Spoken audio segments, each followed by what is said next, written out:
Hey everyone! Welcome back to Manhwa Magic. Today I want to try something a little different with you guys.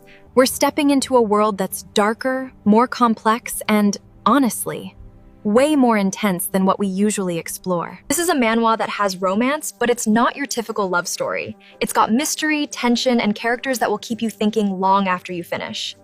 If you're ready to take a risk with me and discover something completely different, then hit that subscribe button, drop a like, and let's see where this story takes us. Ready? Let's go! Taxi driver Chaeah's night shift began with another customer, an ordinary-looking man in a suit. She smiled, confirmed the route to Gwangyang intersection, and confidently pulled away, ready for a typical ride. The passenger gave her a surprised look, remarking that a woman was driving him. Chaeah calmly confirmed, proudly adding that she was also a good driver. But the man wouldn't let it go.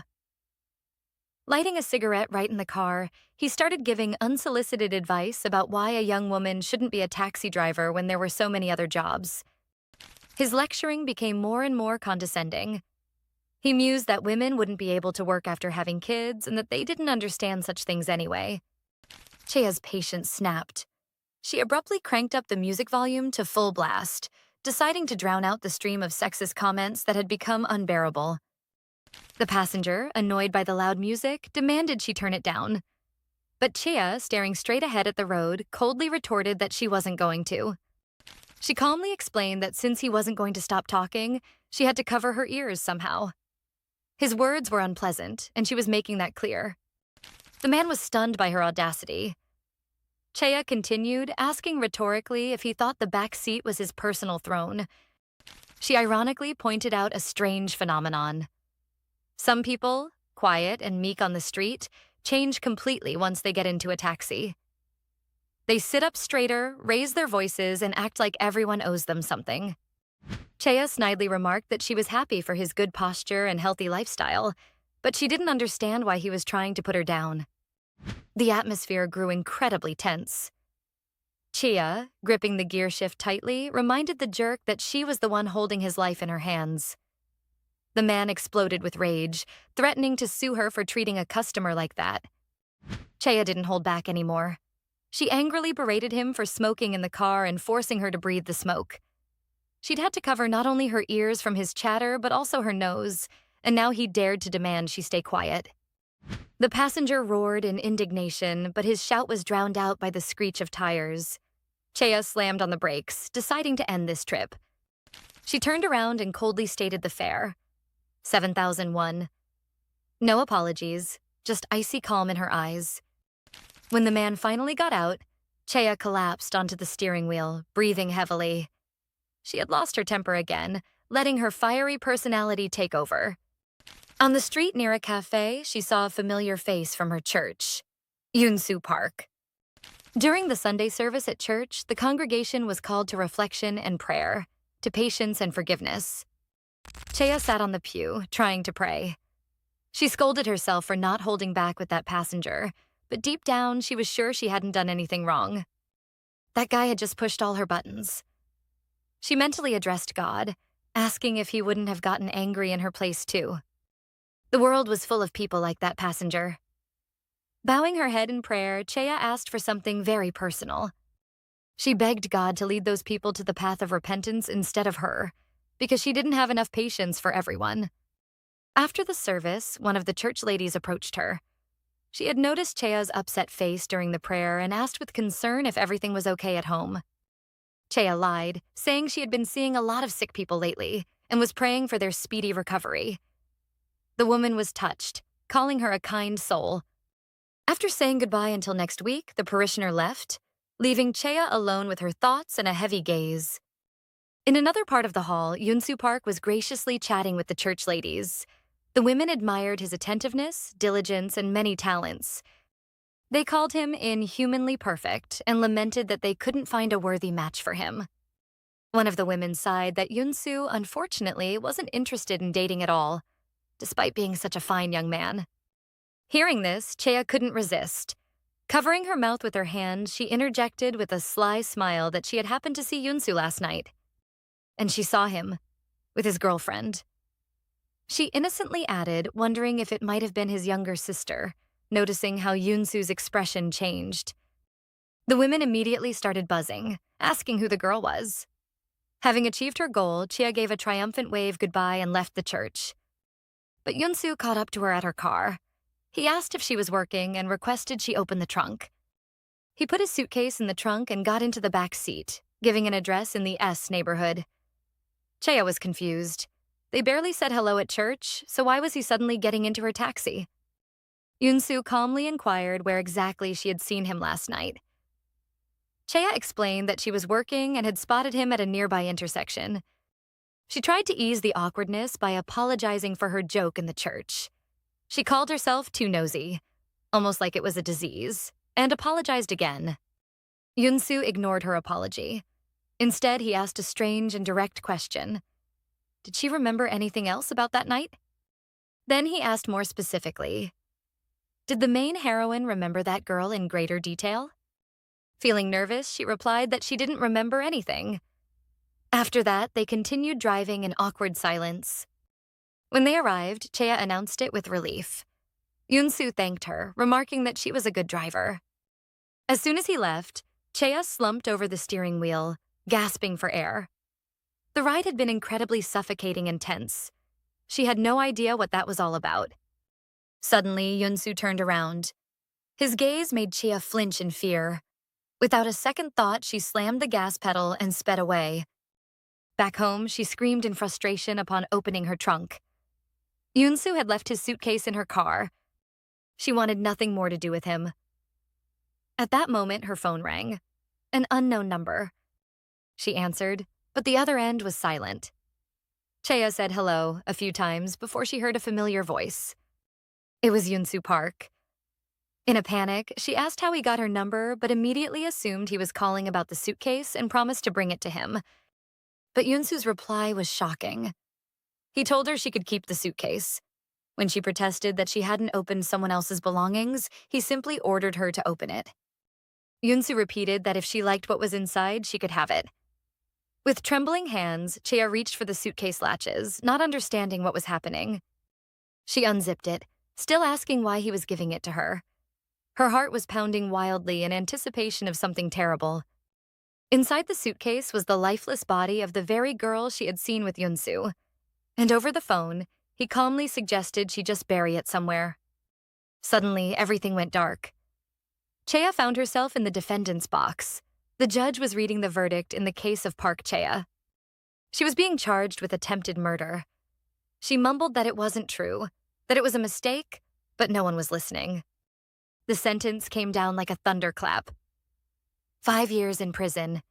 Chaeah shot up in horror, unable to believe what was happening. Her scream brought her back to reality.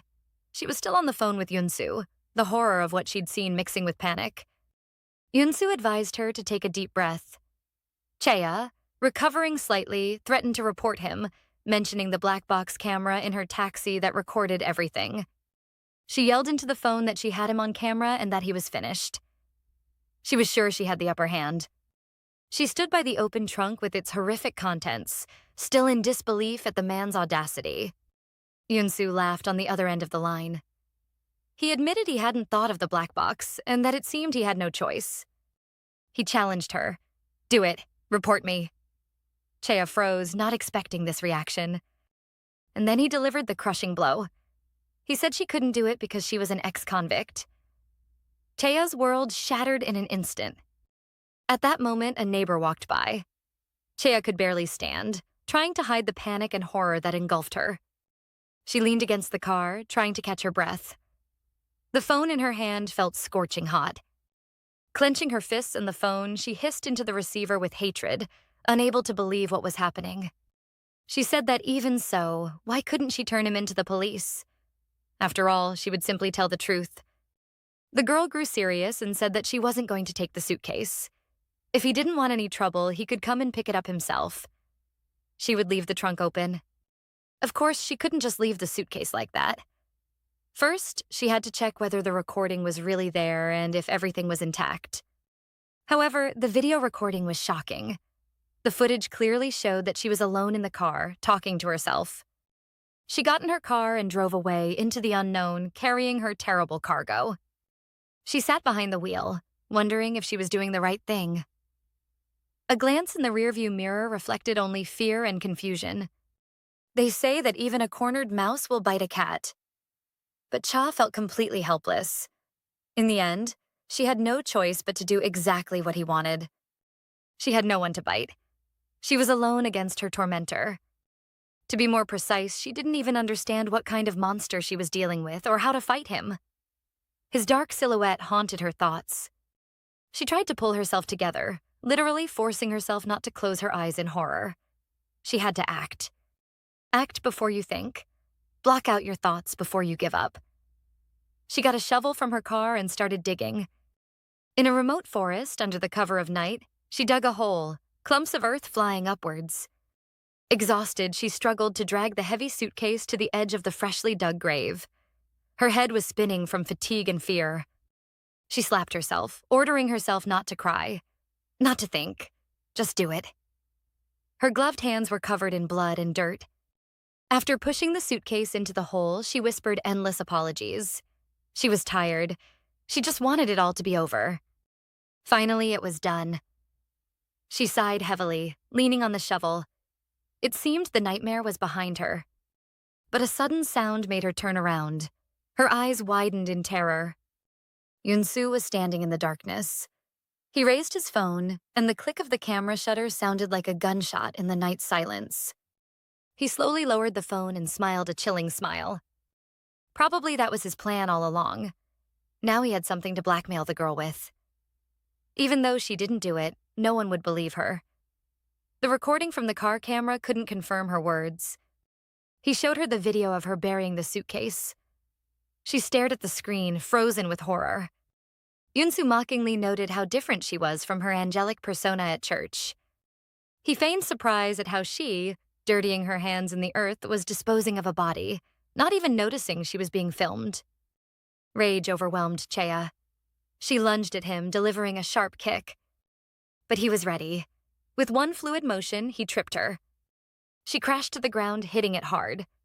The phone flew from his grasp. With her last ounce of strength, she crawled towards the phone and grabbed it. Standing over her, he said that the girl probably still had a lot of strength left. Suddenly, her body stopped obeying her. She couldn't understand what was happening. She couldn't move. A complete paralysis seized her.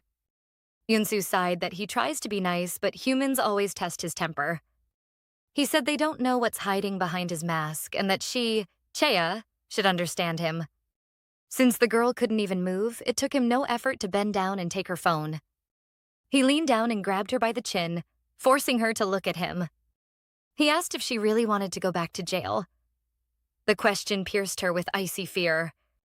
He continued, saying that she wouldn't want to waste her life, especially for something she didn't do. His words were both a threat and a twisted proposition. And here was his condition. One person a week. She had to bring them to a location he specified. He placed a note with the address in front of her.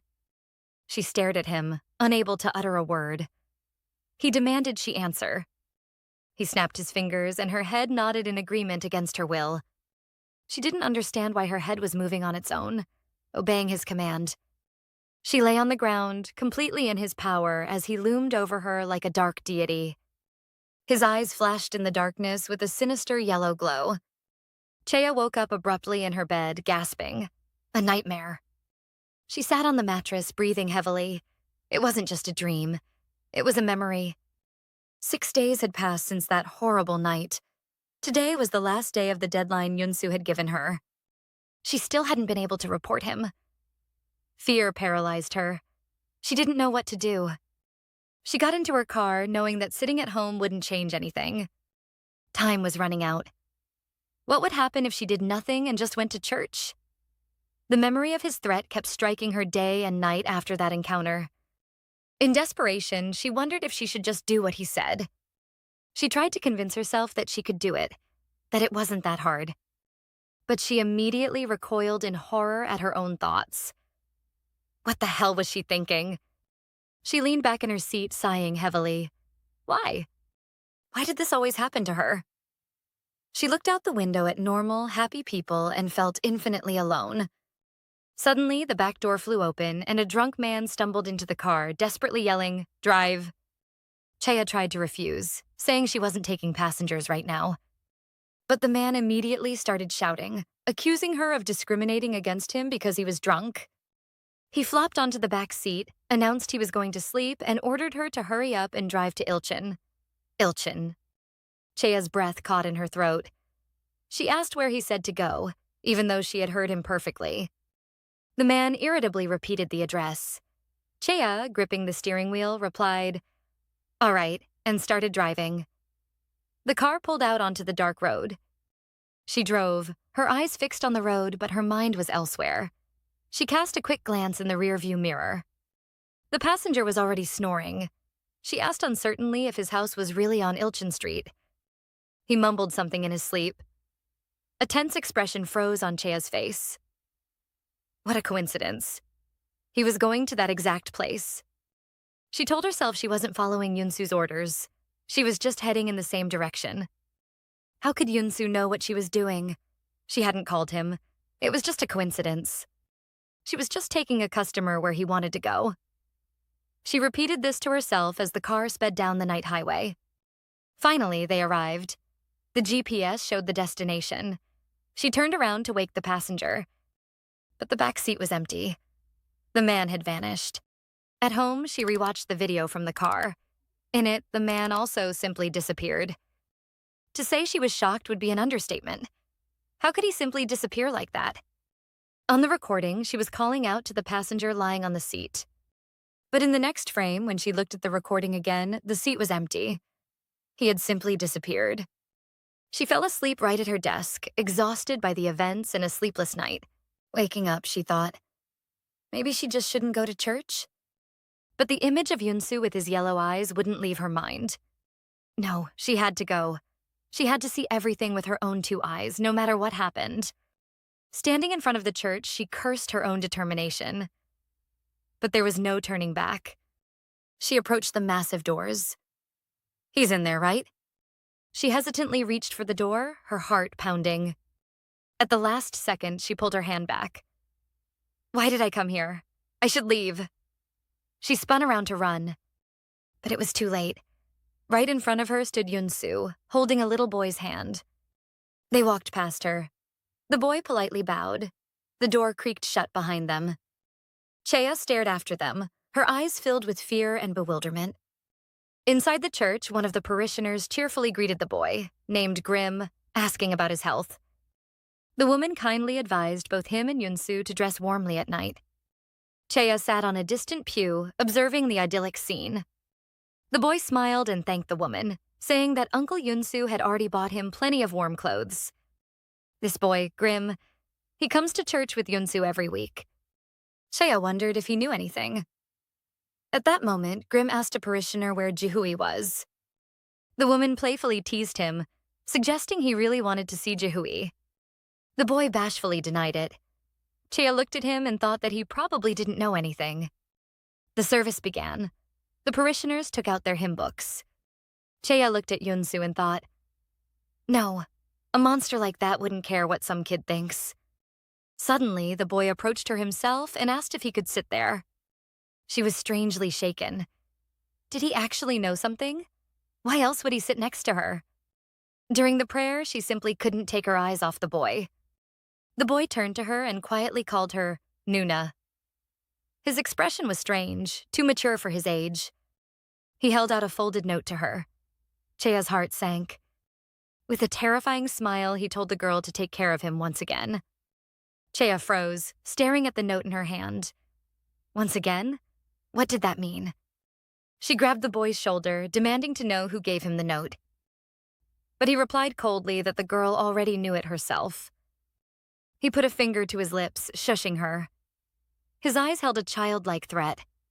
Their whispering drew the attention of a few parishioners. Chaeah sat back down, a realization dawning on her. She knew. This was all the work of that bastard Yunsu Park. Why was he doing this to her? And the kid?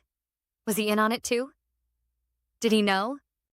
After the service, she caught up with them and asked the boy whether he still hadn't had enough of what he had already done to her. She threw the note Grim had given her in his face. She tried to ask why he had even gotten attached to her in the first place. Why her specifically? What had she done to him to make him act like that? She crossed her arms over her chest and asked whether he really thought she was that foolish as to do everything he told her to. The girl said that unlike him, she at least had a brain. She said that even if he went to the police with that video, she also had evidence, so she would drag him down with her. He only smiled and said that she had done her job perfectly yesterday, so she was indeed afraid of that video. Chaeah's breath hitched. She started making excuses, claiming it was a coincidence, that her passenger had asked to go there. Yunsu thoughtfully rubbed his chin. He said it was too much of a coincidence. He asked directly if she was sure her passenger had really asked her to go there. Chaeah's heart skipped a beat. She asked what happened to that guy. She asked what he had done to that man and how he had done it. The boy replied that it was better for her not to know. The girl tried to threaten him. He should tell her. Otherwise, she would tell everything. Everyone would find out who he was. She was going to start with the church, but Yunsu just laughed in her face. Chaeah screamed, demanding an answer, drawing everyone's attention. At that very moment, Grim burst into loud tears. The parishioners immediately rushed over, worriedly asking what had happened. The boy clung to Chaeah, begging her not to go. He cried and shook her, pleading for her to keep playing with him. The people around misunderstood the situation. They thought Chaeah had just been playing with Grim and accidentally raised her voice, making him cry. Yunsu pulled the boy away, while the parishioners cooed over how popular Chaeah was with children. Yunsu apologized to Chaeah for the inconvenience. He leaned in close and whispered in her ear to keep going in the same direction. Meanwhile, in his pocket, he slipped in the same note. Angry, she muttered under her breath that he would still see what she was capable of and got into the car. She decided she would find out everything. She would find out who he really was. Putting on a cap and mask as a disguise, she followed him. She was determined to expose his true identity. She followed his car, wondering where he was headed. The road led to a poor, unfamiliar neighborhood. She didn't think he would live in a place like this. She lost sight of him for a moment, but then spotted his black car turning off the road. It seemed to her that he was trying to run away. Otherwise, why would he turn back so suddenly? But she immediately realized she had fallen into a trap. Another car had blocked her path behind her. She worried that she had already been caught and noticed. She nervously adjusted her cap, certain that he was looking right at her. Was he watching her? But the driver of the other car simply got out and walked towards the house, paying her no mind. Yunsu also calmly entered the building. Did he not see her? Suddenly, someone tapped on her window. A woman smiled and asked if she was here for the one-day volunteer program. The woman added that Yunsu had mentioned he was bringing another person today. Chaeah clenched her fists. Damn it, he knew all along. He was clearly enjoying toying with her. Taking off her cap and mask, Chaeah forced a cheerful smile and confirmed she was there to volunteer. But to herself, she vowed she wouldn't be an easy toy for him to play with. Inside was some kind of shelter. She was told to hang up her coat and was given an apron. The woman led her down a hallway, but Chaeah stopped, hearing something. Peeking into a room, she saw Yunsu reading a book to children. She approached the woman, who turned out to be the director of the children's home. Putting on her most innocent face, Chaeah said she had never volunteered at a children's home before and asked if she could work with Yunsu. The director explained apologetically that they didn't actually take one-day volunteers and never introduced them to the children. She explained that the children get attached to people quickly, and parting ways can hurt them deeply. When asked about Yunsu, the director's face lit up with admiration, saying he was like an angel to the children. He donates huge sums of money and visits them 2 or 3 times a month. The woman said that he was like an angel to them. Chaeah washed the dishes, wondering what she was even doing here. This whole plan seemed increasingly pointless. She had come here to expose Yunsu, and instead, she was stuck in the kitchen and had barely seen him. Suddenly, she heard a child's voice asking for a drink, and then Yunsu's voice. He was close. Yunsu told the little girl there were no cups and suggested they go ask the lady in the kitchen. The kitchen? Chaeah thought, and at that moment, Yunsu and the girl appeared in the doorway. He smiled and told the girl, Yarim, to ask the nice lady for a cup. The girl, holding Yunsu's hand, asked Chaeah for a cup with a charming smile. Chaeah, not used to this, forced a smile and stammered that she would get her a cup. But her hands were shaking. She dropped the glass and it shattered loudly into pieces. She cut her finger. A drop of blood fell to the floor. The little girl cried out in fear. The girl said she would clean everything up right away and asked the boy to take the little girl away. Chaeah looked at him in surprise. He hadn't moved. He just stood there looking down at her, and his gaze was terrifying.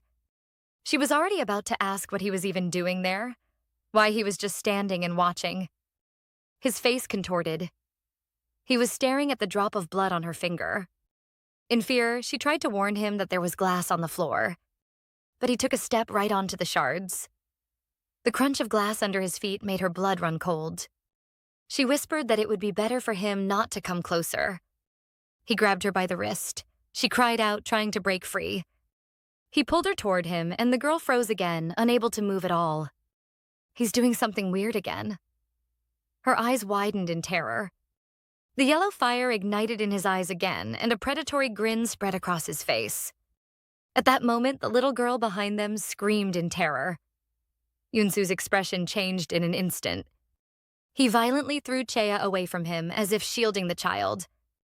The director ran into the kitchen, asking what was going on. Chaeah was on the floor, breathing heavily. Yunsu calmly explained that Yarim must have gotten scared when the cup broke. Chaeah realized it had happened again, just like in the forest. She heard that Yunsu was leaving on some urgent business. She couldn't move. Her body was numb again. She had to follow him. She had to find out where Grim was. Her hands were trembling. She tried to stand, but her legs wouldn't obey. "Pull it together," she commanded herself. Back home, she tried to make sense of what had happened. What was that? She remembered Yunsu's face. He never scowls. What had made him so angry? Was it the broken cup? Or was it just because he's a bad person? She accidentally touched her cut finger and winced in pain. And then a crazy idea struck her. Could it be? She dismissed the ridiculous thought but sat down at her computer anyway. Even though she knew it was stupid, she typed into the search bar, "Eyes turn yellow when you see blood." And she stumbled upon a strange forum post. The post was only available to members of a forum called Vampire Manor. To register, she had to go through some kind of ritual. "Are you ready to become a true vampire?" The message read. Annoyed but burning with curiosity, she clicked yes and signed up. But the registration needed to be approved. Chaeah jumped up in frustration. This was clearly a joke. Why was she so hung up on it? Her legs were trembling. But suddenly a notification popped up on the screen. Registration approved. She was immediately taken to a chat room with the forum manager. The manager informed her that the membership process would now begin. She had to become a vampire's servant. To do that, she needed to gain consciousness of blood. Chaeah had no idea what that meant. Consciousness of what? This sounded like complete nonsense. The instructions were simple, yet gruesome. She had to take a blank sheet of paper and write a specific sentence on it, sacrificing her own blood. Blood? This was crossing the line. She asked in the chat if it was necessary. The answer was yes. If she refused, she wouldn't be accepted. Did they really want her to do this? It was already going too far. She cursed herself for ever paying attention to this forum. She should have just closed the tab. She wasn't stupid enough to use her own blood, so she decided to write with sauce instead. As strange as it seemed, what was even more disturbing was how that bastard was behaving. She decided that this should generally be enough. She wrote out the oath with ketchup, swearing to accept her fated destiny as a loyal, innocent, and devoted servant of the great and mighty vampires of the night. The melodrama of it all was making her sick. And for some reason, at that moment, she thought of him again, of Yunsu. After taking a picture of her bloody message, she clicked send, a headache building. How embarrassing, she thought. But in that same second, her registration was complete. Now she could read that post. She eagerly clicked the link. The post stated that dark murderers live among us. Their first characteristic, they cannot stand direct sunlight. Second, they possess superhuman strength and can force others to move or immobilize them with their will. Third, they have a terrible scar on their bodies, a sign that they were once human but became a monster. And finally, their eyes turn yellow. If that happens, you must leave immediately. Because if you've seen their yellow eyes, they will always be watching you. And that's it? Chaeah stared at the screen. However, there was hardly anything useful there at all. Just some nonsense about vampires. She screamed in frustration and helplessness, covering her face with her hands. Jumping up, she paced her room in a rage and grabbed her car keys. Can't stand the sun? Scars? Some movie buff watched a couple of films and wrote this nonsense. She went outside and got into her taxi. She needed to work before she went completely broke. But the thought that things like this don't just happen for no reason wouldn't leave her. She had to figure this out herself. The image of yellow eyes reflecting in her rearview mirror flashed in her mind. A new passenger got in, asking to be taken to the S neighborhood. After confirming the street, Chaeah started driving, trying not to think about bad things. Driving down the street, she caught a glimpse of a familiar figure on the sidewalk. She snapped her head to the side. It couldn't be. It was him, Yunsu Park. The passenger asked her something, but Chaeah didn't hear her. She decided she had become too sensitive and was starting to see things. She had just wasted her time on that silly movie-like post. It would be funny if some idiot actually used their own blood and then saw something like that. After all, it's just some nonsense about vampires. Suddenly, the passenger shivered and asked her to turn off the AC. Chaeah was surprised. When had she turned it on? But it was indeed running. She apologized, saying she must have turned it on by accident and switched it off. A voice, though no longer the woman's, said that the temperature was perfect now. Chaeah whipped around in terror and slammed on the brakes. She was breathing heavily, her face slick with cold sweat. The woman who had gotten in the car was now yelling at her from outside, accusing her of being a drunk driver. She shouted that she was getting out here and left, slamming the door. Chaeah collapsed onto the steering wheel, not understanding what was happening.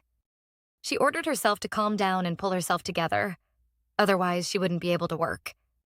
Yunsu was standing on the sidewalk where she had seen him, and now he was walking straight towards her car. Her eyes widened in terror. He was getting closer. It was Yunsu Park, she was sure of it. In the darkness of her mind, two yellow eyes flashed. They will always be watching you. The words from the forum post echoed in her head. She whipped her head around to look at the back seat. It can't be. Out of her mind with fear, she sped off, swerving down the road. Other drivers honked at her, but she heard nothing but the pounding of her own heart. The girl was genuinely terrified by what had happened. She leaned back in her seat, breathing heavily. I must be losing it. When she came to her senses, she realized she was parked right in front of a police station.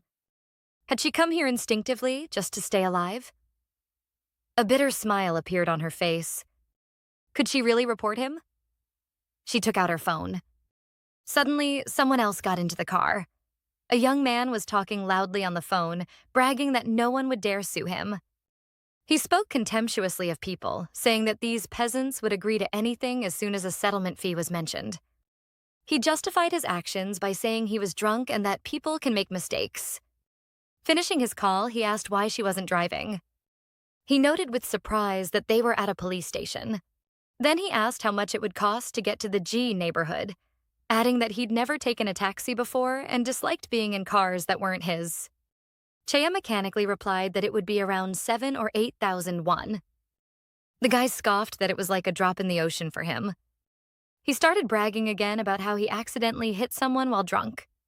He insisted he barely hit the person, but the guy had threatened to sue him no matter what. But as soon as he offered a large sum of money, the guy immediately agreed to take it. Chaeah listened with a stone-faced expression, muttering a short, "Sure." The guy pulled out a pack of cigarettes and asked if he could smoke. The girl thought she was probably losing her mind.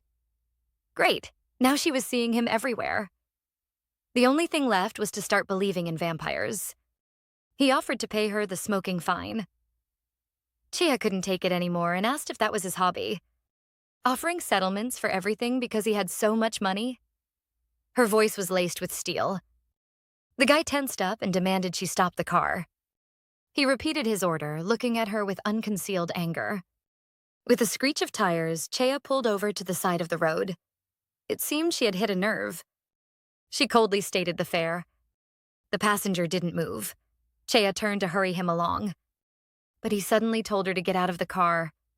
Of course, she replied that smoking wasn't allowed in the car. He got out of the car, walked around to the driver's side, and yanked on the door handle. Chaeah had just managed to hit the lock button in time.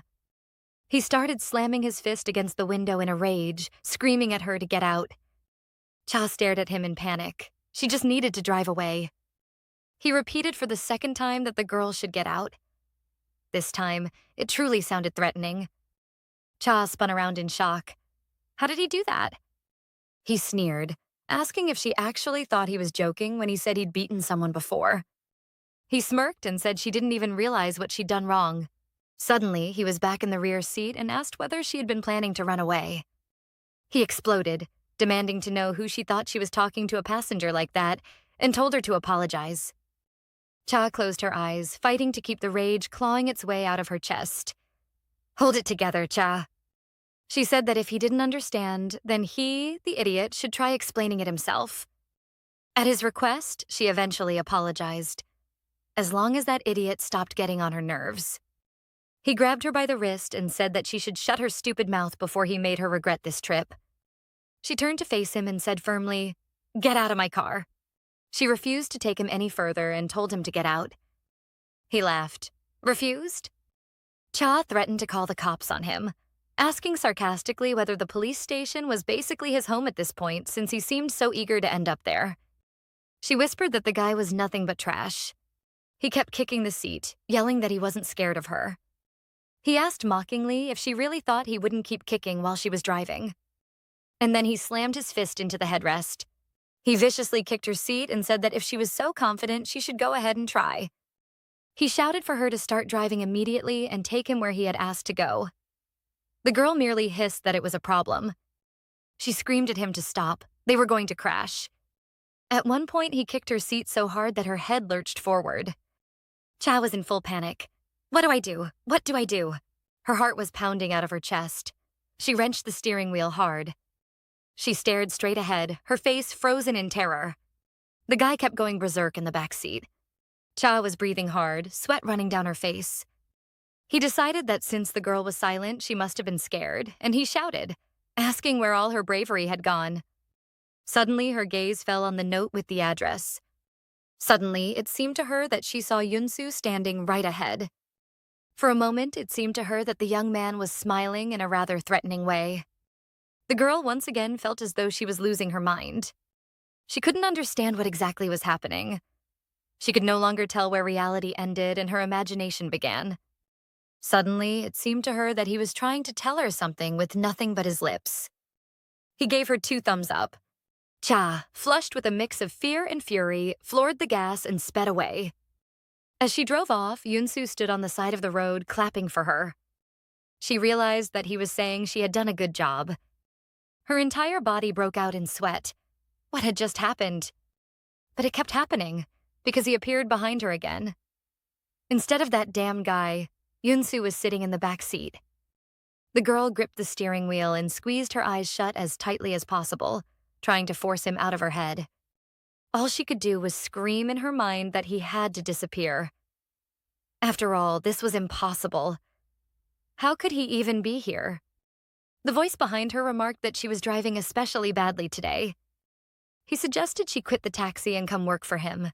He was real. He told her she'd done well again and said he hadn't expected that from her.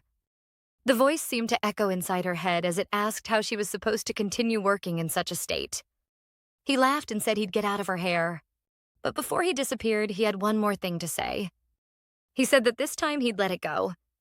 He told her never to use him again. The young man smiled and said that he didn't need that much. Then he said goodbye and left. Chaeah sat alone in the car, completely blindsided. Use him? She had used Yunsu to get rid of that passenger? The memory came back. How she'd steered the car into that dead end where Yunsu had been waiting. She couldn't breathe. The full weight of what she'd done crashed down on her all at once. She made it home and slid down the wall by the front door, completely drained. His words, "Never use me again," echoed through her head. How did he know? How did he know what she was about to do? Had they really been following her? And what did he mean when he said, "I don't need that much"? Don't need that much of what, people? She sat on the floor, shaking. Then she heard the sound of a car pulling up. It stopped right in front of her building. Her heart dropped. Who could it be? A quiet voice told her to open the door. A familiar voice said that it was him. The voice called her by name. Chaeah jumped to her feet in a panic, calling out for them to wait a second. Standing in the doorway was her sister, Chaeah. She looked worried and a little scared. Chaeah couldn't find words, staring at her sister, whom she hadn't seen in so long. An awkward silence hung between them. Finally, Chaeah asked how she was doing. Chaeah muttered that she was fine and said Chaeah could have at least texted. Chaeah replied that Chaeah hadn't been picking up her calls. She explained that she'd been waiting in the car downstairs and saw Chaeah come in. Chaeah apologized, saying she'd been busy. Chaeah said she was glad to see her and pulled something out of her bag. It was a white envelope, an invitation. Chaeah took it, her eyes going wide. She said that she was getting married and wanted to invite her sister to the wedding. After hearing those words, the female lead felt strangely lost. Had so much time really passed that her sister was already getting married? Chaeah smiled nervously, knowing full well how shocking this was. The wedding was just a few days away. Chaeah barely managed to say that it was very sudden. She tried to look happy, congratulating her sister and saying she seemed to be doing well for herself. She jumped up to get them something to drink, but her legs gave out under her. She stumbled and nearly fell. Chaeah asked in alarm if she was okay. Chaeah sat on the floor, not fully understanding what was happening to her. It had been a rough day, but still. Her sister kept asking how she was doing since she hadn't been responding. The girl whispered that she was fine and that nothing had happened. Chaeah didn't buy it. She knew her sister. She knew Chaeah wasn't the type to worry about someone like her. Her sister asked whether she had done something like that incident again. What? Chaeah looked at her, her face twisting with pain and anger. Chaeah started backpedaling, saying she could see Chaeah was fine, but still. She reminded her that if Chaeah pulled something again, their uncle, the one who got her the job, might. Chaeah crushed the invitation in her fist. Chaeah kept going, saying their uncle had spent a lot of money on them and done so much to help. Suddenly, she cut her sister off and shouted her name. Suddenly, she threw the invitation onto the ground. The girl reminded her sister that she had never once come to see her after she got out, and now she had the nerve to show up and ask how she was doing. Seriously? The female lead said that her sister had only come to check whether she had done anything. She was just worried that she might cause trouble for them again. The female lead asked whether her sister thought she had done something that would land her back in prison. After all, that was why they had all turned their backs on her and abandoned her. The female lead reminded her that they had practically said she was no longer part of the family. Every single one of them had cut ties with her. She told her sister to get out. Turning away, Chaeah added that she'd think about the wedding. Okay, Chaeah replied quietly. Whispering, "I'm sorry," Chaeah left, leaving Chaeah alone in her broken world. When the door clicked shut, Chaeah broke down, sobbing. To understand this pain, we have to go back. Two little girls, Chaeah and Chaeah, sat on a couch. Little Chaeah was crying, asking for their mom and dad. Chaeah, the older sister, was trying to calm her down, telling her they were going to live with Grandma now, and Grandma didn't like it when they cried. But Chaeah was scared. This was their first time meeting their grandmother, and she looked very strict. Chaeah tried to be strong for both of them, telling her sister Grandma would be good to them. She said that she was sure the grandmother was a good person. The sisters stood hand in hand, looking up at their new guardian. Grandma looked down at them with unconcealed disappointment. "There are two of them?" she muttered. Life with Grandma was hard. One day, a neighbor came by to visit. She asked how the children were. Grandma sighed. She said the younger one, Chaeah, had gotten sick. The girl was in bed with a fever. Grandma figured it was exhaustion from the funeral and that she'd been sick for several days. The neighbor sympathized, saying it must have been a huge shock for the kids. But Grandma was unmoved. She said she'd been through worse. She never imagined her son, the one she'd almost forgotten existed, would leave her with 2 children to raise. The neighbor noted how hard it must be at their age to raise 2 kids. Chaeah was sleeping beside the sick Chaeah, her arms wrapped around her. Grandma agreed, but added that the older one acted like an adult, so it wasn't all bad. She was very smart and sharp. She told the neighbor how Chaeah had gone to the market with her, and the very first thing she picked out was ingredients for soup to make for her sick sister. The grandmother said that it would have been easier if only the older one had been there, because she was normal. Grandma brought Chaeah a bowl of soup and told her to eat. The girl struggled to sit up, her face burning with fever. Shocked, the grandmother asked how she was feeling. The little girl smiled at her and said that she felt fine. It was the first lie she had ever told in her life. The little girl said that she wasn't sick anymore. The grandmother, however, thought she was pretending because there was no way she could have recovered so quickly. The grandmother muttered that she simply couldn't believe it and walked away. Chaeah watched her go. She had lied so she wouldn't be a burden. Sometime later, Grandma told the girls their uncle was coming today and told them to behave, since he was the one who would be giving money for their care. At the dinner table, she scolded Chaeah harshly for holding her chopsticks wrong. When Uncle arrived, the girls greeted him politely. He looked at them with something like surprise. The girls looked at their uncle, and he looked back at them. The older one was simply happy to see him, but the younger one was frightened. He turned his attention to Chaeah and put his hand on her shoulder. And then he took Chaeah away with him. The little girl asked her grandmother where they had gone. Grandma just let out a heavy sigh and said nothing. Time passed. One day, Chaeah came running up to Chaeah outside, beaming. She said she'd been to an amusement park with Uncle's family. The little girl eagerly started asking questions about the amusement park. Chaeah showed her a giant lollipop, saying the park was way bigger than the one they'd gone to with their parents. She gushed about the pirate ship ride and the carousel. She went on about the huge food court where they had eaten. And Chaeah could only stand there and listen, wide-eyed, with wonder and maybe just a little bit of envy. Her sister had been to a world that Chaeah wasn't allowed into. Her older sister held out a small piece of candy and said that she had gotten it for her. But the little girl asked if she could have the bigger lollipop instead. The girl hesitated for a moment. That lollipop was her own, the one she wanted most.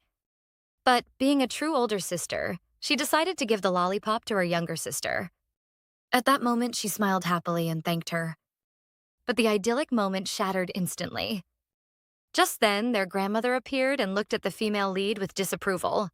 She started yelling at the little girl, saying that she was preventing her sister from being happy.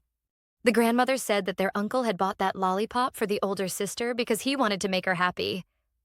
And now the female lead was ruining everything again. Tears welled up in her eyes. She wasn't exactly sad. She was shocked, terrified by the way her grandmother had yelled at her. The grandmother ordered her to give the lollipop back to her sister immediately.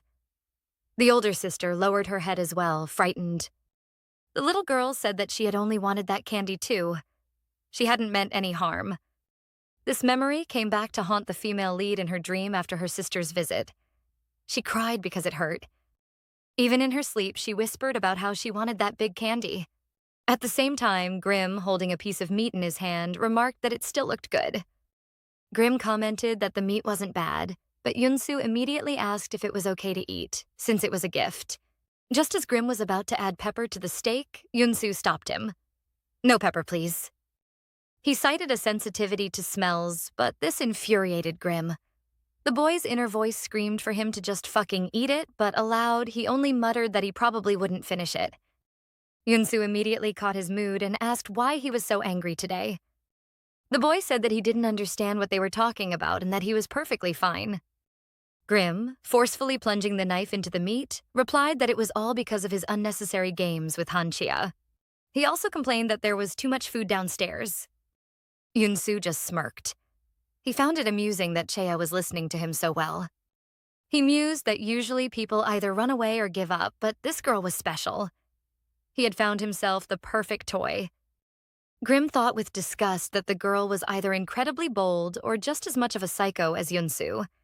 But Yunsu only confirmed that she was indeed very interesting. Yunsu took a sip from his glass and muttered that it was awful. The boy, in turn, said that one victim per month would be enough. But once a month was just too boring. Grim, serving dinner, warned him not to overdo it. If you play with a toy too much, it can break. Yunsu folded his hands for prayer, looking seriously at the boy. He said they needed to pray. Grim repeated the gesture with annoyance, thinking to himself how irritating this was. Their prayer was grim, for the sacrificed and for those who were yet to become sacrificial lambs. Near the church, Grim noticed that Yunsu had apparently arrived early just to see that girl again. Grim looked at him, confused. Yunsu pointed towards Chaeah, who was standing nervously at the church entrance. He found it fascinating, noting how funny and stupid she looked in her anxiety. Yunsu was sure she had no idea how pathetic she looked and that she could barely think straight right now. He decided to walk past her to see what kind of face she'd make when she saw him. He walked very close, almost brushing her shoulder. His eyes were locked on her, awaiting a reaction. But Chaeah remained motionless, her face unreadable. Yunsu was puzzled. He expected fear, panic, anything but this icy calm. Grim quietly remarked that this wasn't the reaction Yunsu had wanted. The mass began, and everyone took their seats. Yunsu sat on a pew, his eyes fixed on Chaeah. She sat a few rows away from him, lost in her thoughts. Her face was calm, but her eyes revealed a deep exhaustion. Yunsu approached her and sat down beside her, addressing her. He discreetly slipped a folded note into her hand, reminding her in a threatening tone that she knew what to do. Chaeah unfolded the note, her gaze remaining cold. Her answer was short and firm. No. She turned to him and clearly stated that she wasn't doing this anymore. Yunsu was shocked by her audacity. He asked what was wrong, if she'd hit her head. Changing his tone to a mocking one, he suggested she must be too scared. But Chaeah cut him off, saying she was simply tired of it all. Whatever he said, she didn't want to live like this anymore. Yunsu stared at her in silence, trying to figure out if she was bluffing. Chaeah took out her phone, declaring that he could report her to the police if he wanted. She'd rather be in jail than see his disgusting face every day. She dialed a number and held the phone to his ear. Yunsu froze, listening to the dial tone. On the other end, an officer from the police station answered. The officer asked the caller to identify themselves. Yunsu snatched the phone and hung up. He smirked, saying he didn't need to report anything. He would rather just kill. The girl said that if that was what he wanted, then so be it. He could go ahead and do what he was talking about. She stated that she didn't care anymore. She came here prepared for this outcome. Yunsu leaned in, his eyes burning with a mad fire. He asked mockingly if she was sure. He clarified, was she really fine with him killing her? With a demonic smile, he said he would grant her wish. He pushed her hard. The world around Chaeah distorted. She woke up on the cold asphalt under a bridge with no idea how she got there. Yunsu stood nearby, asking if she was enjoying the feeling. In complete shock, she could only stammer out, how did he do this? Yunsu, ignoring her question, commented on how nice it was to get some cold air. He looked down on her, stating that now she must understand how insane she is. He reminded her that he was the one who decided things here, not her. He ordered her to stop thinking and just do as he says. He leaned over her, demanding she confirm she understood, and added that he'd let her off this time. But at that moment, something inside Chaeah exploded. She jumped up and struck him with incredible force using a piece of broken glass. Yunsu staggered back, covering his face with his hand. Driven mad with rage, Chaeah lunged at him, screaming for him to die. She grabbed onto him, sobbing and screaming for him to kill her or she would kill him. She cried out about how tired she was of all this, and why he kept doing this to her. Yunsu pulled her hands away from his face. The wound she had inflicted healed right before her eyes. His eyes blazed with an inhuman, predatory yellow light. The girl froze and stared at him in horror. What exactly was he? She recoiled, realizing he wasn't human. He calmly asked what she thought he was. Vampire. she breathed, and at that moment, Yunsu smiled. Her world collapsed. She screamed in terror. With a single motion of his hand, he lifted her above the water. On top of that, she could feel something invisible tightening around her throat. He reminded her that she had desperately wanted this herself, so he certainly didn't mind. He wondered who came up with such a lofty name for their kind. He asked with a smirk if she didn't want to play anymore. He stated that she started this joke and now she had one last chance to apologize. He promised he would let her go then. He urged her on, demanding an apology. But even on the verge of death, she rasped, "Oh, shit." Gathering her last strength, she whispered that he would not get an apology. Her only wish had been to die. She had never intended to apologize. This scene triggered another memory in Yunsu. Many years ago, as a boy, he stood before another vampire and asked to be bitten, to become like him. The vampire, without looking up from his newspaper, coldly replied that he doesn't bite the living. The boy asked if that meant only the dead could become vampires. But the vampire corrected him, saying he simply wasn't going to turn him. The boy cried out in desperation that he wanted to become a vampire too. He wanted to be just like him, able to do whatever he wanted. The vampire suddenly used his power, lifting the boy into the air. He said that the dream the boy desired seemed more promising in the future. He repeated that he had no intention of doing that right now, but if the boy kept being so persistent.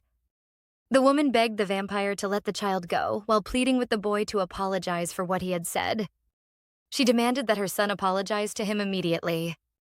The woman was ready to apologize herself just so the vampire wouldn't kill Yunsu. But the boy screamed, "No!" He declared he would never apologize even if he died. He yelled that he would never lose to that monster. And now, years later, Chaeah, choking, was repeating his own words, refusing to give up. And then he finally let the girl go. She collapsed to the ground like a doll. Yunsu watched this with a strange expression on his face. He left her lying unconscious on the bank. Chaeah woke up under the bridge, alone. Her eyes slowly opened, bringing her back to the harsh reality. She got to her feet, wondering if he had given up and left. Cursing that bat-like bastard, she swore to herself that she never wanted to see him again. She decided it was over and trudged away. Sometime later, Chaeah was back to her taxi job. Suddenly, she noticed a folded note on the seat, left by Yunsu. After that day, to her surprise, nothing happened. He didn't show up. Life, it seemed, was returning to normal. A wedding invitation was also lying beside the seat. The passenger remarked that whoever had invited her must be important people, since they had invited her in person rather than online. Chaeah explained it was from her sister. The driver congratulated her. She muttered that yes, she should go and congratulate her sister. On the day of the wedding, Chaeah walked down the street in uncomfortable shoes. She wondered why she even bothered to dress up if she was just going to see her sister for a moment and leave. She checked the time on her phone, worried she had arrived too early. Just then, a message came through from the backpack researcher she had contacted on the forum. He wrote that he had seen a similar person and suggested they meet.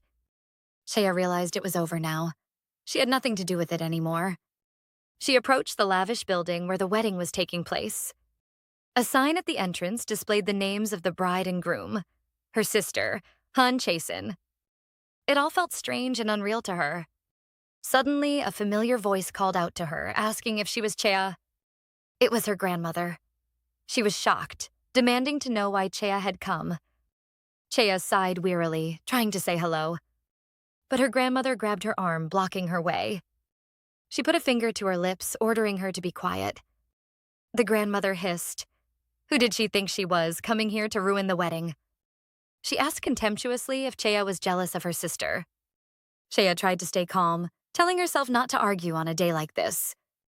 But her grandmother wouldn't let up, yelling that Chaeah never wanted to see her sister succeed.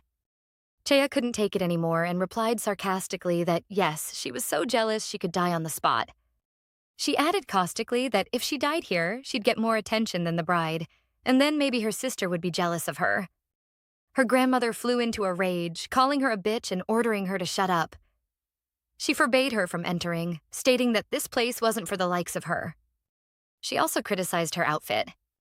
Chaeah asked mockingly if she didn't look so fancy she could be wearing a wedding dress, and if she should have come dressed like a homeless person instead. The grandmother hissed that Chaeah never loses an argument, calling her an unlucky bitch.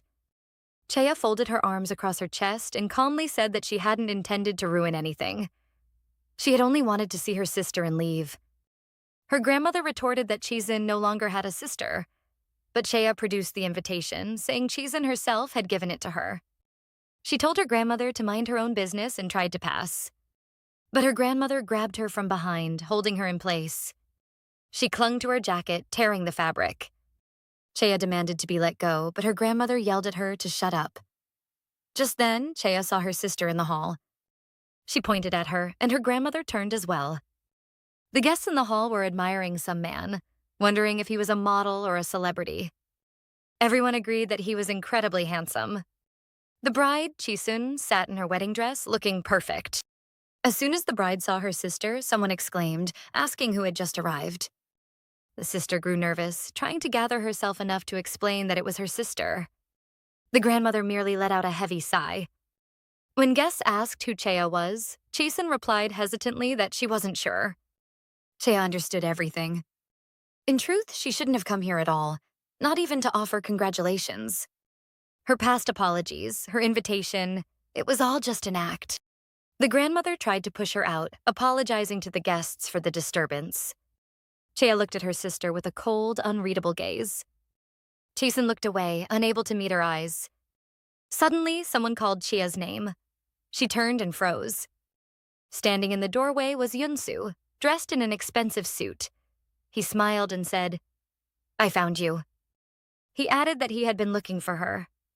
Chaeah was horrified. She couldn't understand what he was doing here. Yunsu came closer, asking reproachfully why she had left alone while he was parking. He noted with a smile that she was always in such a rush. He noticed her torn clothes and asked what had happened. Yunsu draped his jacket over her shoulders, putting an arm around her. He politely greeted the stunned grandmother, introducing himself as her boyfriend. The guests immediately started whispering, admiring his good looks. A friend asked Chisun if she knew him. Yunsu approached the bride, calling her the main character of the day. He congratulated her, saying that Chaeah had told him a lot about her. The friend realized it was the bride's sister. The guests began to whisper that he must be her boyfriend and how charming he was. Chisun, still in shock, managed to stammer out a thank you. She mustered the courage to ask Yunsu how he met Chaeah. He began to say that they were best friends. But she decided to seize the opportunity and, grabbing his hand, announced that they were dating. She added with a smile that they loved each other to death. She introduced him as Park Yunsu and added that he was rich. Yunsu readily confirmed that of course he was rich and laughed, saying that Chaeah loved to brag about him. Just then, their uncle appeared, asking in surprise what Chaeah was doing here. Yunsu stepped forward and introduced himself as her boyfriend. The uncle, Han Suntak, shook his hand. He asked Chaeah with false concern how she was doing. Chaeah coldly replied that thanks to him, everything was fine. She immediately turned to Yunsu and reminded him about the congratulatory money. Yunsu agreed with a smile. He took out his wallet. He pulled out a thick wad of checks for a large sum, apologizing for not having an envelope. The uncle and grandmother couldn't believe their eyes when they saw the amount of 10,000.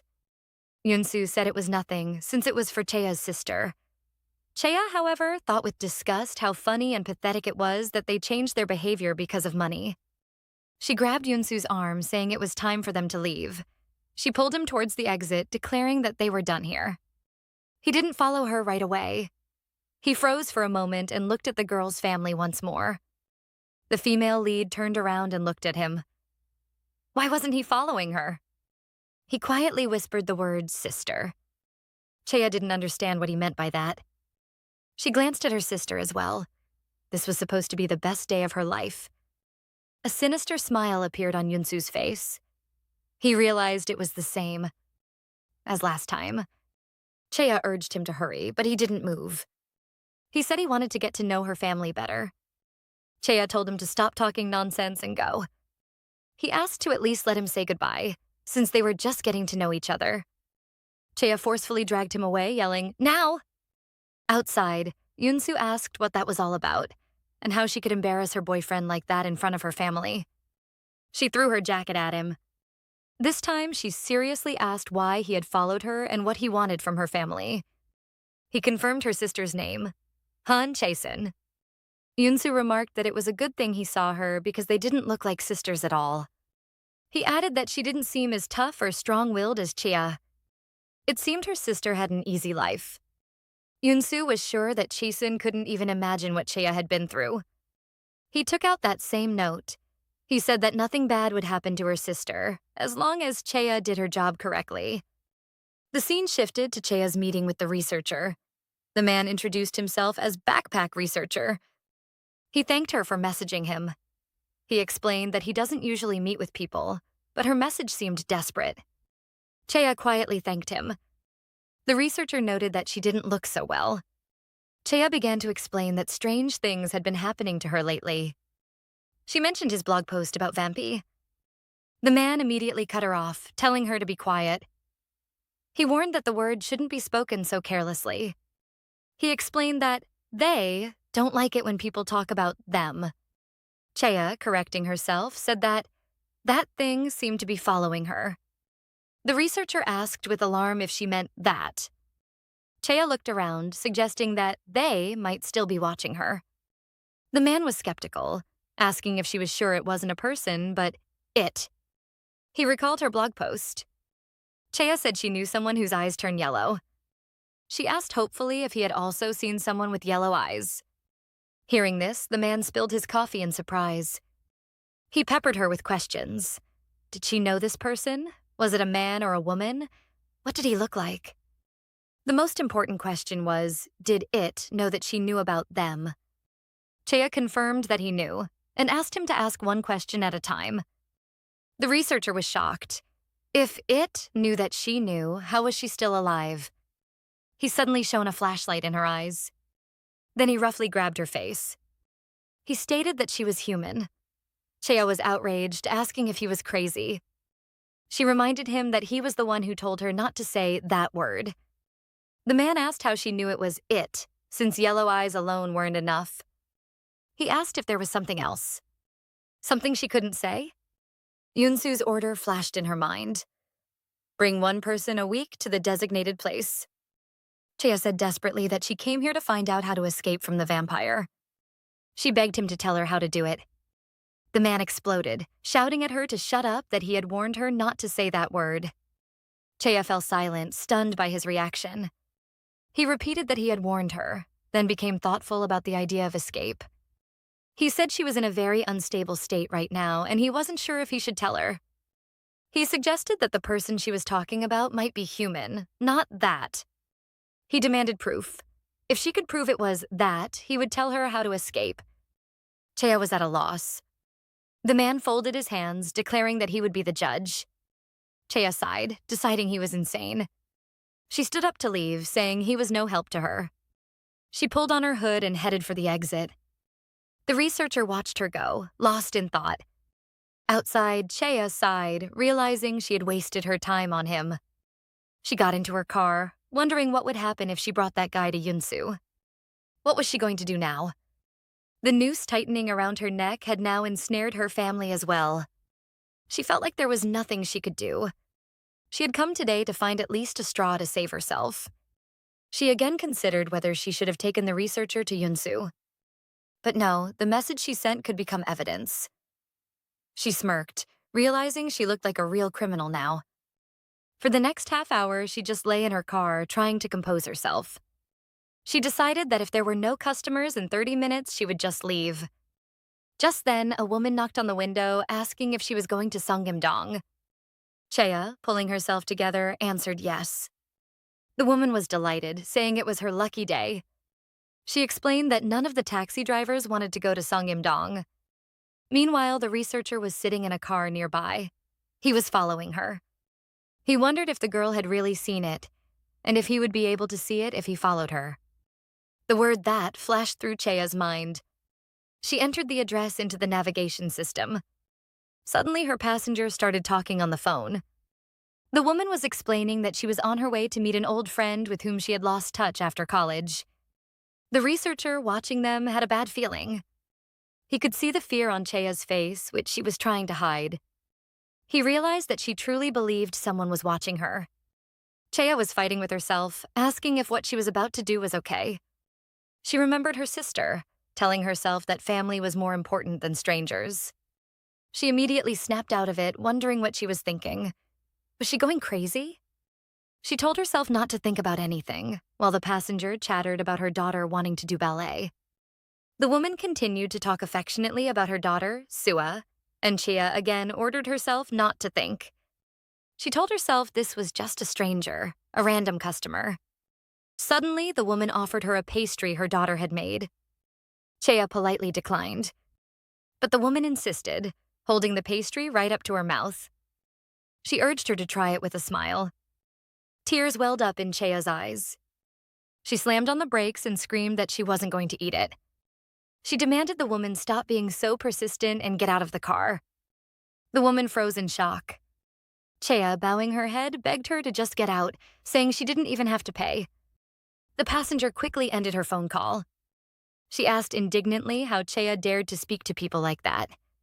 She explained that the girl reminded her of someone her daughter's age, so she decided to treat her. The woman asked if it was okay to drop a customer in the middle of the street. Meanwhile, the researcher continued to photograph them. She yelled that this was illegal. Seeing a police station, she threatened to go there. She was about to call for help. Chaeah panicked and agreed to drive, not knowing what to do. The woman threw the bag of pastries onto the seat. The navigator showed they were almost there. Only one more lane to go. The researcher following them didn't understand what was happening. Chaeah's heart was pounding wildly. The navigator announced the end of the route. A shadow fell over Chaeah's face. She had become a monster. The passenger started screaming, realizing they were in the wrong place. She asked if Chaeah had entered the wrong address. The woman frantically yelled that she had asked to go to Rodeo Street, and this was not the right place. She pointed out the way, complaining about how one could be a taxi driver and not know the streets.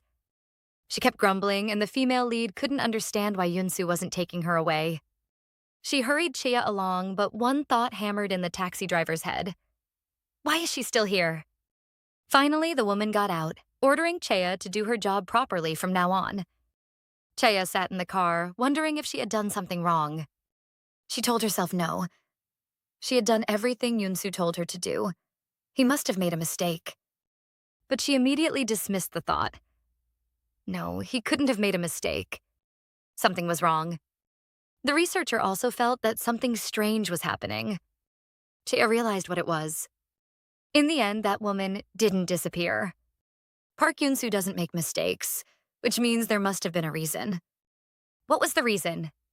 Suddenly, she heard the click of a camera shutter. The shutter sound.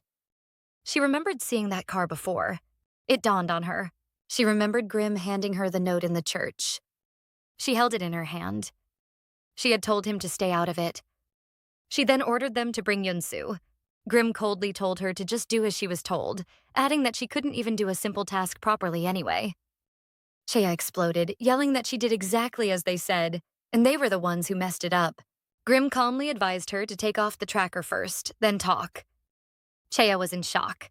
He couldn't tell if she was stupid or naive. A tracker? No way. She suddenly realized that the problem was that damned car that had been following her. Meanwhile, at the church, the mass had ended. Parishioners approached Yunsu, inviting him for coffee. Yunsu politely declined. At that moment, Chaeah appeared. She said with a smile that she owed Yunsu something too, so she would buy him coffee. The parishioners were delighted, deciding to go all together. Grim thought she had gone crazy. The woman asked if Yunsu would come. Grim intervened, telling his uncle that they were a bit busy. He looked surprised. Had the girl come up with another scheme again? She thought he wouldn't be able to refuse in front of everyone. Grim had already told Yunsu that he couldn't leave. Besides, the two of them were getting on his nerves. Too bad he didn't say it out loud. Yunsu asked Chaeah with a smile if she had already picked a place. He promised that today she would get a good shot. Chaeah replied with a predatory smile, "Of course." The researcher in his car decided it was all over. He was eating a hot dog, surprised that it attended church. He was waiting for her to come out. Suddenly, Chaeah appeared at his window, scaring him to death. She asked if he had been following her since yesterday. She asked with a smirk if he really thought she wouldn't notice. He realized his mistake. The camera flash was on. He looked up, but she was already gone. She had noticed him the day before. She had been following him all day and never overlooked such mistakes. The researcher thought that this woman was something else. Chaeah offered for him to follow her if he wanted to see something fun. His heart pounded. He wanted to see it with his own eyes. She promised him a vampire. In the cafe, the parishioners were laughing, surprised that Chaeah was treating them. A woman asked if she wasn't just going to treat Yunsu, but Chaeah said it was fine. Another woman worried if they were intruding. She joked that they might have been a bit inconsiderate when they decided to join them. Maybe the two had wanted to spend some time alone together. Chaeah said with a smile that she needed to be with all of them to be safe. Yunsu caught her hint. He told her not to be afraid of him, as he was trying his best to be nice to her. The women whispered, wondering what was going on between them. Chaeah quickly said it was nothing like that. Yunsu, calling her my dear partner, asked if he should tell them. He explained that they had been working together for a while, and he considered her the perfect partner for their task. He added that Chaeah was doing so well that everything was going smoothly. He looked at her and asked, "Isn't that right, Chaeah?" Just then, a buzzer went off, and Chaeah, saying she'd get the order, walked away. She thought bitterly that he was a master at hiding the truth. A partner? She was just his slave. What kind of partner tries to kill and threaten their other half? She carried the tray of drinks, determined not to fall for his tricks anymore. She understood why she couldn't take that woman. Grimm himself had revealed the reason when he mentioned the tracker, and also the fact that the strange man was following her. She looked at Yunsu, addressing him in her mind. "You don't want to be caught, do you, vampire?" She knew he wanted to live quietly among humans. But if his identity was exposed here, in a public place, would he still be able to appear before her? She gripped a knife in her hand. She approached the table and accidentally spilled the entire tray right onto Yunsu. The parishioners jumped up, asking if she was okay. Yunsu looked at her, and his eyes flashed for a moment. Blood dripped from her hand, cut by a shard of glass. She looked up at him and said defiantly that she was fine. But he could see that she wasn't. His eyes glowed yellow again. Suddenly, Chaeah found herself in a strange place, surrounded by dark roses. She didn't understand where she was. The scent was pleasant, but it made her dizzy. Her consciousness began to fade. But she didn't care. The researcher outside was confused, wondering what she was doing and why everyone had frozen. He couldn't understand why only Yunsu could move. He decided he had to take a picture. In this strange vision, Yunsu leaned into Chaeah's neck and sank his fangs into her. The researcher managed to snap a photo. Yunsu's eyes flared. He looked directly at Chaeah, their faces inches apart. Yunsu recoiled, covering his mouth with his hand. The vision vanished. The parishioners were confused about what had happened. Chaeah flinched. Yunsu muttered that she had played an utterly funny joke. The women fussed over her, saying she needed to go to the hospital. Yunsu silently turned and walked away. The parishioners didn't understand what was wrong with him. Chaeah apologized and said she had to go too. She refused their help, saying she could get to the hospital on her own. She quickly walked outside. She called the researcher and asked where he was. He replied that he was waiting in a black car across the street. She approached the car and asked if he had managed to get the picture. She got in the car and asked for a bandage. While bandaging her cut, she demanded to see the photo. But the researcher stopped her, asking what the hell had happened in there. He was in complete shock. Chaeah replied that she didn't know. She said she only remembered having a weird dream about roses. But he was interested in something else. Why were they all standing still for several minutes? Everyone except for that guy. Chaeah froze, standing still. She took the camera to look. The researcher panicked, shouting that all the pictures were gone. Chaeah cursed. He had promised he would check the photo with his own eyes. The researcher lamented that it was all for nothing. Chaeah realized she shouldn't have trusted him. She got out of the car, ordering him not to follow her anymore and to stop looking for vampires. As a final piece of advice, she told him to run. He smirked. He asked if that man was one of them. He remembered how the sound of his camera shutter was audible from such a distance, and how that man had looked right at him. Meanwhile, Yunsu returned home. Grim asked what had happened. Yunsu slammed the door, making Grim flinch. Yunsu ordered him to throw out his stained clothes. No, to burn them. He mused that he should hold back since he was older, and she was at an age where everything is curious. But she had crossed the line. If he kept accepting her jokes, it would only get worse. He decided that a joke should be answered with a joke. Grim remained silent, sensing the tension. He asked where Yunsu was going. Downstairs, Yunsu replied. Grim asked in a panic why he was going there. Yunsu thought that the more he dwelled on it, the more disgusting it became. He went down to the basement. He decided that he would have to punish her. Down below, behind the bars, sat his prisoner. Okay, so I just finished reading Noose, and I need to talk about it because, wow. First of all, I'm obsessed with how the author completely flips the typical damsel in distress trope on its head. Chaeah isn't waiting to be saved. She's literally in survival mode from the very first chapter, and that's what makes her so compelling. She's flawed, she's angry, she doesn't have the perfect response to being blackmailed, and I actually respect that. Her desperation feels so real. And then there's Yunsu. I've read a lot of Manhwa, and I've seen a lot of dark, mysterious characters, but Yunsu is genuinely terrifying. He's not mysterious because he's brooding and angsty. He's mysterious because you legitimately cannot predict what he's going to do next. The scene where he shows Chaeah the body? That moment when she realizes what's happening? Chills. Pure chills.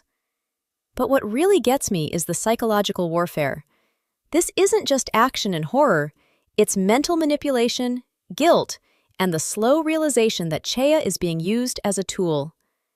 The way the author builds tension by showing both her perspective and Yunsu and Grim's reactions to her choices? It's brilliant.